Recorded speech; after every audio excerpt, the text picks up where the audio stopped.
بسم اللہ الرحمن الرحیم۔ لفظ غوث اعظم، اس کا استعمال، اس کی شرعی حیثیت کیا ہے؟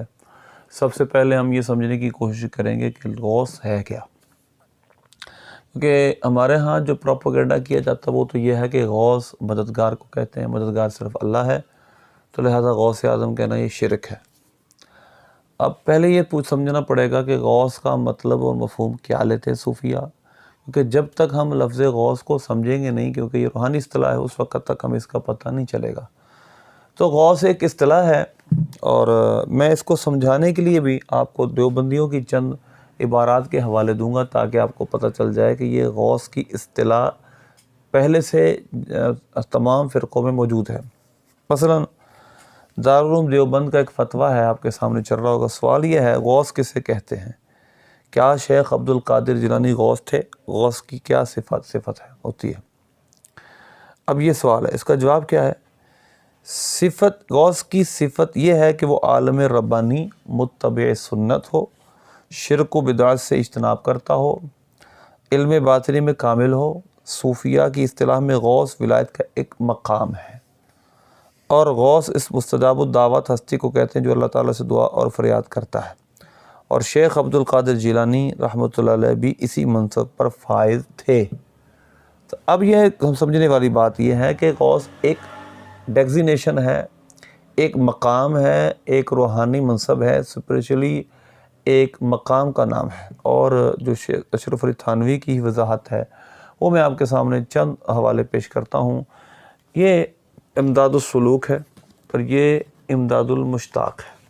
امداد السلوک اور امداد المشتاق، ان دونوں کے اندر حضور غوث پاک کا ذکر ہے، اور آپ کو غوث ہی کہا گیا ہے۔ مثلا امداد المشتاق ہے، یہ اس کے رائٹر اشرف علی تھانوی، اس کا صفحہ نمبر 45 پہ لکھا ہے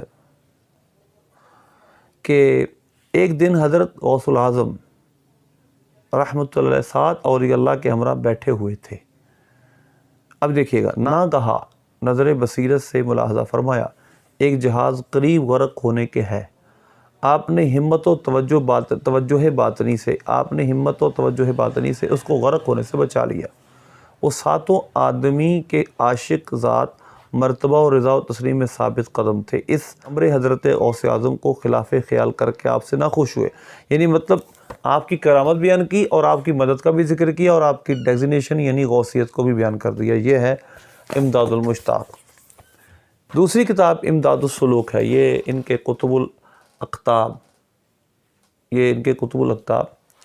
شیر رشید گنگوہی کی کتاب ہے، اور اس میں اس کا صفحہ نمبر 197 ہے، آپ کے سامنے چل رہا ہے۔ جان لیجئے، قطب یعنی غوث کے محل نظر خداوندی ہوتا ہے۔ غوث کے اللہ کی نظر کا محل ہوتا ہے۔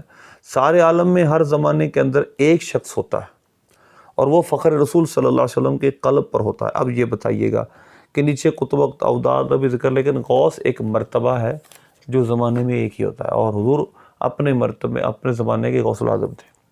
تیسرا حوالہ اسماعیل دیلوی کا صراط مستقیم، یہ ایک اور کتاب ہے جس کا نام صراط مستقیم ہے، اسماعیل دیلوی اس کا رائٹر ہے۔ اس کا صفحہ نمبر 159 ہے۔ اس میں ایک باب باندھا گیا ہے تکملہ راہ ولایت کے سلوک کے ثانی کے بیان میں، یعنی مطلب ایک راہ سلوک کی جو منزلیں ہیں اس کے اندر اس کے طے کرنے کے طریقے وغیرہ بیان کیے جائیں گے، اور اس میں عبارت یہ ہے کہ ہم بھی حضرت غوث العظم اور حضرت خواجہ کا لفظ بھی ہے، بزرگ نائب رسول اللہ حضرت خواجہ معین الدین اجمیری، اور حضرت قطب الاقطاب حضرت خواجہ قطب الدین بختیار کاکی، یہ سب کے نام یہاں پر انہوں نے بھی درج کیے ہیں۔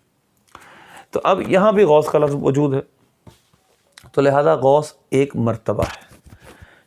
چوتھی کتاب جس کا میں حوالہ آپ کے سامنے دوں گا، یہ مقاصد الحسنہ علامہ سخاوی رحمۃ اللہ علیہ کی کتاب، جس کے بارے میں مشہور یہ کیا جاتا ہے کہ اس میں موضوع روایتیں، حالانکہ ایسا نہیں، ساری روایتیں موضوع نہیں ہیں، کچھ ضعیف بھی ہیں، کچھ صحیح روایتیں بھی موجود ہیں۔